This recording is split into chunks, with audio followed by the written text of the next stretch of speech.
അപ്പം ഞാൻ റേഡിയോയുടെ കാര്യം പറഞ്ഞു. അപ്പോൾ അടുത്ത് നമുക്കിനി ഒരു USB കുത്തുമ്പോൾ എങ്ങനെയാണ് അത് പ്ലേ ചെയ്യുന്നതെന്നുള്ളത് നോക്കാം.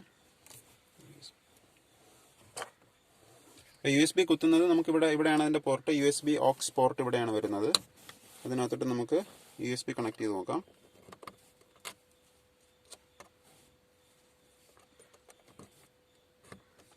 Okay, USB connect. ഇപ്പോൾ ഓട്ടോമാറ്റിക്കലി USB ഈസ് കണക്റ്റഡ് എന്നുള്ള ഒരു മെസ്സേജ് വന്നു.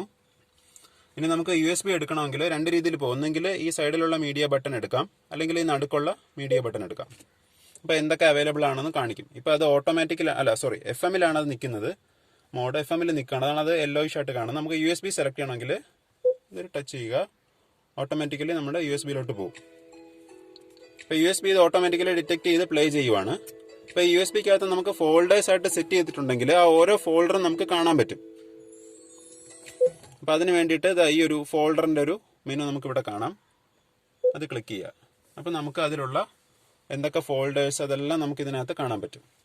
ഇത് USB ഇത് ചെയ്തുകൊണ്ടിരിക്കുന്നതുകൊണ്ടാണ്. അല്ലെങ്കിൽ നമുക്ക് പ്ലേലിസ്റ്റ്, ആർട്ടിസ്റ്റ് എന്നുള്ള എല്ലാം നമുക്ക് കാണാൻ പറ്റും. ഇപ്പോൾ നമ്മൾ ഫോൾഡേഴ്സ് എടുക്കുക. ഫോൾഡേഴ്സ് എടുക്കുമ്പോൾ ഈ ഫോൾഡേഴ്സിലുള്ള എല്ലാം നമുക്കിതിൽ കാണാൻ പറ്റും. അപ്പം നമുക്കറിയാം നമ്മൾ ഏതൊക്കെയാണ് സെറ്റ് ചെയ്തിട്ടുള്ളത്. അതിനനുസരിച്ച് നമുക്ക് പാട്ട് പ്ലേ ചെയ്യാം. ഇതാണ് ബാക്ക് ബട്ടൺ. ബാക്ക് ബട്ടൺ അടിച്ചു കഴിഞ്ഞാൽ നമ്മൾ മെയിൻ സ്ക്രീനിലോട്ടായിരിക്കും പോകുന്നത്.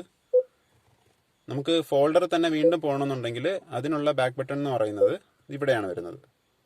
അപ്പം നമ്മളൊരു ഫോൾഡർ എടുത്തു, ഇതാണ് ബാക്ക് ബട്ടൺ വരുന്നത്.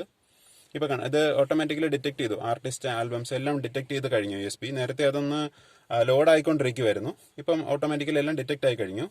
സോങ്സ്, ജോണേഴ്സ്, ആർട്ടിസ്റ്റ്, ആൽബംസ് എല്ലാം നമുക്ക് നമ്മൾ കൊടുത്തിട്ടുള്ള USB-ക്കകത്ത് കൊടുത്തിട്ടുള്ളത് വെച്ചിട്ട് അത് ഓട്ടോമാറ്റിക്കലി ഡിറ്റക്ട് ചെയ്ത് കാണിക്കുന്നതാണ് ഏതൊക്കെ ആർട്ടിസ്റ്റ് ആണെന്നുള്ളത്. അത് കറക്റ്റ് ആർട്ടിസ്റ്റ് എല്ലാം നമ്മൾ ഫയൽ നെയിം കൊടുക്കുമ്പോൾ തന്നെ കൊടുത്തു കഴിഞ്ഞാൽ നമുക്കെല്ലാം കറക്റ്റായിട്ട് അത് വരും.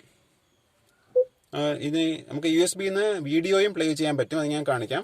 അപ്പോൾ ഇതിനകത്ത് ഒരു 3 വീഡിയോസ് ഞാൻ ഇതിട്ടിട്ടുണ്ട്.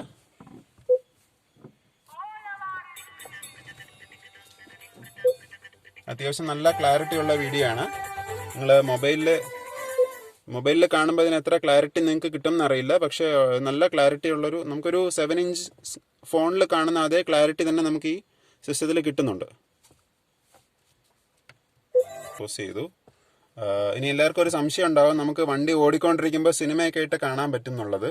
ഒരിക്കലും ഇല്ല. അതൊരു സെക്യൂരിറ്റി പർപ്പസിന് വേണ്ടി അവർ ചെയ്തിട്ടുള്ളതാണ്. ഹാൻഡ് ബ്രേക്സ് ഓൺ ആണെങ്കിൽ മാത്രമേ വീഡിയോ പ്ലേ ചെയ്യുള്ളൂ. ഞാനിപ്പോൾ ഹാൻഡ് ബ്രേക്സ് റിലീസ് ചെയ്തിട്ട് വീഡിയോ ഒന്ന് പ്ലേ ചെയ്ത് നോക്കാം. അപ്പോൾ എന്ത് സംഭവിക്കുമെന്ന് നോക്കാം. സോറി, USB സെലക്ട് ചെയ്തു.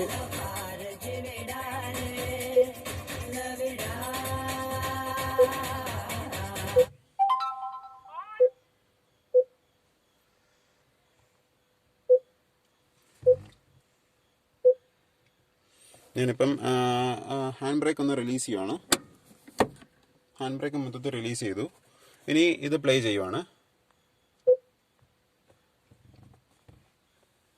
അവരൊരു മെസ്സേജ് കാണിക്കും. This operation is not permitted while driving, please park your car എന്ന് പറഞ്ഞൊരു മെസ്സേജ് കാണിക്കും. അപ്പം നമുക്ക് ഹാൻഡ് ബ്രേക്ക് റിലീസ്ഡ് ആണെങ്കിൽ വീഡിയോ പ്ലേ ചെയ്യാൻ പറ്റില്ല. ഹാൻഡ് ബ്രേക്ക് എൻഗേജ് ചെയ്ത് കഴിഞ്ഞാൽ മാത്രമേ നമുക്ക് വീഡിയോ കാണാൻ പറ്റുള്ളൂ. അതൊരു സെക്യൂരിറ്റി പർപ്പസിന് വേണ്ടി അവർ ചെയ്തിരിക്കുന്നതാണ്. കാരണം വണ്ടി ഓടിക്കൊണ്ടിരിക്കുമ്പോൾ നമ്മുടെ ശ്രദ്ധ വീഡിയോയിലോട്ട് പോകാതിരിക്കാൻ വേണ്ടി ചെയ്യുന്നതാണ്. പിന്നെ പലരും വേറെ കോഡും മറ്റുമൊക്കെ യൂസ് ചെയ്ത് പ്ലേ ചെയ്യുന്നതായിട്ട് ഞാൻ കണ്ടിട്ടുണ്ട്. പക്ഷേ അത് സോഫ്റ്റ്വെയർ മാൽഫങ്ഷനിങ് ഒക്കെ ഉണ്ടാകാനുള്ളൊരു സാധ്യതയുണ്ട്. അതുകൊണ്ട് അത് ചെയ്യാതിരിക്കുന്നതാണ് നല്ലത്. അതാണ് എൻ്റെ ഒരു സജഷൻ. അപ്പോൾ ഇതാണ് നമുക്ക് USB എന്നുള്ളൊരു